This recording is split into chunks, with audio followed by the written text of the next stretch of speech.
has life changed for you since the lifting of the U.S. sanctions? How have your businesses benefited? You're across all sectors, including energy, real estate, retail, hotels. Give us a sense of how much has been achieved since the lifting of the sanctions. So if you told me this, I have to recall back the sanction put me in 2009. So that I have to recall back 2009 and they lift the sanction there. I'll be praying every day when we lift the sanction. So that when they lift the sanction to me, that I'm quite happy that not only looking at my business, there's my dignity and my image, my business reputation as well.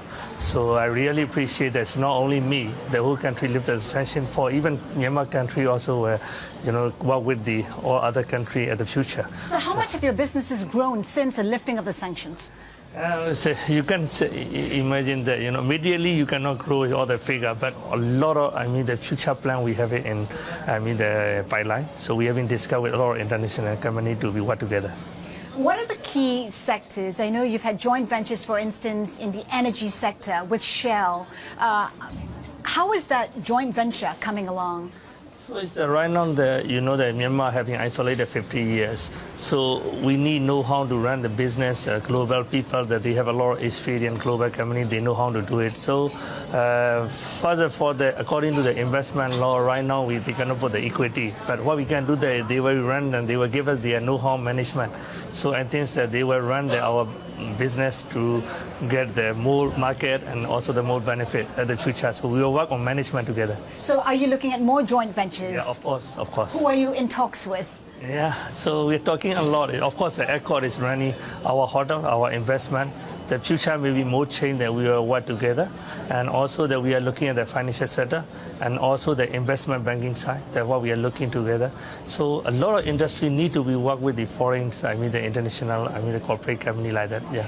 Your businesses are pretty well established and you've made a reputation for yourself for running good business. It does make sense for you to list your companies, yes? Are there plans for that? Yeah, of course.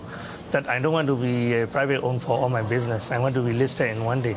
You need like a stock exchange in Myanmar. So that our capital market is not there yet. So right now I can list it in Myanmar. So I have a plan to be listed in the outside of the country. Where? So that's still looking at the Singapore, Hong Kong, or London. That's what we are looking at the future. Oh, when are you likely to make that decision and where to list? Actually, first of all, you have to make the plan yourself first. Okay, most of the mine subsidiary company all are like a corporate governance and corporate finance and profitable business and also the good reputation. So, and then easy to be listed, if you do not prepare for that, and then they're very difficult to list it. So we have been planned already everything in our side. What do you make of the reform process? Have you been satisfied at the pace? 53 million people have been looking for this reform 50 years ago, so that we can see the change. So that is what we expected for the Myanmar. Okay, so that is only the first step of moving forward. So next step is how we're going to implement and grow the economy and quality of life the people, and then also the stable politics. So all have to be seen at the future. But there's a lack of talent here. How are you overcoming that challenge? Are you setting up your own institution to train to fill the positions you need? I think it's not only the private sector, the government, private, and international investor have to look at how to be, to put the capacity to the people. That we need more skill to put the people, to run all the business, and also that they will get the highest income at the one day, so they have a better life for them as well. So education, health. I think capacity for me is for the banking. You look at it. I have a 4 training center. This year I have a plan to be appoint 3,500 jobs. So entry level that they don't know anything, but we put the capacity to them that day to day. Where do you find the skills? I mean, do you need more foreign talent to help build the skills? Of course. Now the globalizing, you look at it, the whole world is very small. One country and one nation have to another nation, one nationality have to another nationality. So you look at my group, even financial sector, MES group, a lot of foreign experts with me. So how do you view developments in the U.S. with a new president, with the Trump administration? Do you expect the U.S. to engage Myanmar in a more meaningful way, or is it too far for him to be interested? That region is rapidly growing economy, you look at in the world, that Myanmar is part of that there also. That he should focus more in the Asia for doing business together with the US. So, and then Myanmar also have a good opportunity in the future to be the business with them. But what form would you like to see the engagement take? I think it's politically the good relation, economically the good relationship, bilateral agreements.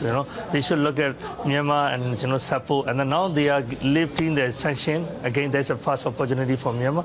Second one is the GSP. The GSP we can export a lot of commodity to the US. And then also now a lot of US company having looking Myanmar for the investment. So that is you can look at the very bright future at the future. I mean, if the government more interesting and support on that new governments on that front, that will be the best for Myanmar and the US. You said earlier that you're looking for more joint ventures. What do you say to potential investors who are hesitant, who say that Myanmar is for the brave? It's potentially, we are looking at a foreign investor there, who have an internationally brand, and also they look at it. In Myanmar, you see that the private sector want to grow the infrastructure. We have a lack of infrastructure. Let's say the energy, highway, and also the technology side, financial sector. All those areas the foreign investor looking and invest it, that will be the best for our country grow. It's not only for the one industry they invest, but all other investors also, they can sit on this infrastructure they can invest more.